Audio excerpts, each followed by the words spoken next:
Hello students, let's see the question. So the question is, match the definition given in column 1 with their respective terms in column 2 and find out the correct combination. Column 1 में यहाँ पे definitions दिए different और यहाँ पे column 2 में different terms है. हमें मैच करना है कि कौन सा ये जो definition है कौन से term से related है और इसके अकॉर्डिंग कौन सा ऑप्शन में करेक्ट मैच दिया है. सबसे पहले अगर हम देखें exchange of gases in plants जो होता है वो किसके थ्रू होता है, तो वो अगर हम देखें डिफ्यूजन के थ्रू होता है.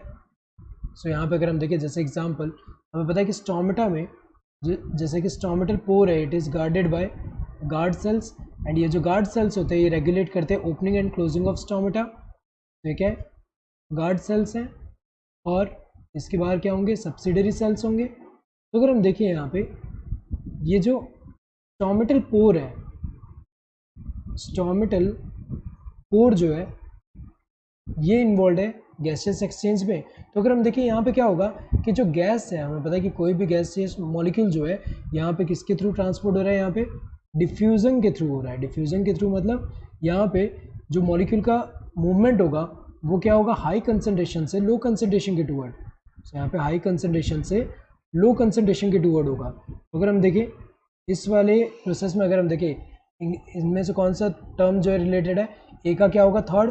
Next absorption of water by root hairs. तो अगर हम देखें यहाँ पे रूट हेयर्स जो है, जैसे कि यहाँ पे एपिडर्मल जो रूट का एपिडर्मल सेल में कुछ सेल्स में मॉडिफिकेशन जो देखने को मिलता है उसमें जो रूट हेयर है, रूट हेयर किस में हेल्प करता है, ये अगर हम देखें इनका सरफेस एरिया इंक्रीज कर रहा है for the absorption of water and minerals. तो यहाँ पे जो वाटर अंदर की तरफ एंटर कर रहा है किसके थ्रू हो रहा है, यहाँ पे वाटर जो अंदर की तरफ एंटर कर रहा है इट इज़ एंटरिंग थ्रू यहाँ पे ऑस्मोसिस. तो ऑस्मोसिस में हमें पता है कि क्या होता है कि जो वाटर है उसका मूवमेंट हो रहा है from the high concentration of, यहाँ पे from the high concentration of water to the low concentration of water. क्योंकि अगर हम देखें यहाँ पे ये जो है बाहर की तरफ अगर हम देखें तो यहाँ सॉलिड का कंसनट्रेशन क्या होगा, जैसे आयंस का कंसनट्रेशन कम है और अंदर आयंस का कंसनट्रेशन ज़्यादा है. सो वाटर का मूवमेंट कहाँ से कहाँ की तरफ होगा, यहाँ पे high water potential to lower water potential.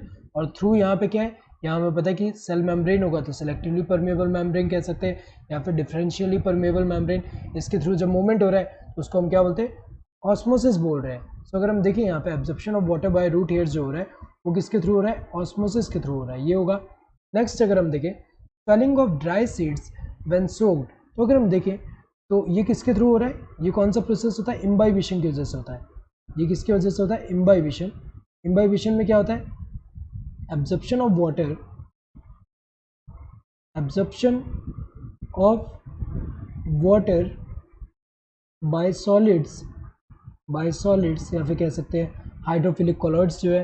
तो अगर हम देखें यहाँ पे जैसे सीड जो होगा, सीड को अगर हम सोक करें तो वो जो स्वेल हो जा रहा है वो किसकी वजह से हो रहा है, इम्बाइबिशन की वजह से होगा. तो अगर हम देखें सी का क्या होगा, this fifth one, shrinkage of protoplast of a cell when kept in hypertonic solution. तो अगर हम देखें यहाँ पे जब हाइपरटोनिक सॉल्यूशन में हम सेल को रखेंगे, किसी भी सेल को जब हम यहाँ पे हाइपरटोनिक सॉल्यूशन में रखेंगे, हाइपरटोनिक सॉल्यूशन में, तो हमें पता है कि हाइपरटोनिक सॉल्यूशन में क्या है, यहाँ पे सॉल्यूट कंसंट्रेशन ज़्यादा होगा एज कम्पेयर टू सेल के अंदर से. तो यहाँ पे जो वाटर होगा वाटर मूव करेगा, हमें पता है from its higher concentration to lower concentration, तो बाहर की तरफ मूव करेगा. एक्सोस्मोसिस होगा, एक्सोस्मोसिस होने की वजह से क्या होगा, प्रोटोप्लास्ट जो होगा उसका क्या हो रहा है, यहाँ पे श्रिंकेज हो रहा है एक तरह से.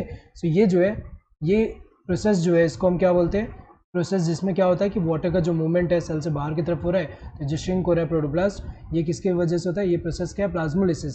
सो डी का क्या होना चाहिए, डी का फर्स्ट होना चाहिए. तो अगर हम देखिए यहाँ पे और डी प्लाज्मोलिसिस, तो यहाँ पे अगर हम देखिए इनमें से किसी से रिलेटेड नहीं है. तो ए का क्या होना चाहिए, थर्ड. ए का थर्ड इन दोनों में दिया है, यहाँ फोर्थ है तो गलत है, यहाँ फोर्थ है तो गलत है. बी का क्या होना चाहिए, बी का फोर्थ दिया है. सो बी का फोर्थ इन दोनों में दिया हुआ है, दोनों में ही दिया है. देन सी का क्या होना चाहिए, फिफ्थ होना चाहिए, सी का फिफ्थ दोनों में ही दिया है. देन डी का क्या होना चाहिए, डी का फर्स्ट होना चाहिए जो कि यहाँ दिया है, यहाँ सेकंड दिया तो गलत होगा, ये करेक्ट है. Correct answer would be this third one. Hope you understood the question. Thank you and all the best.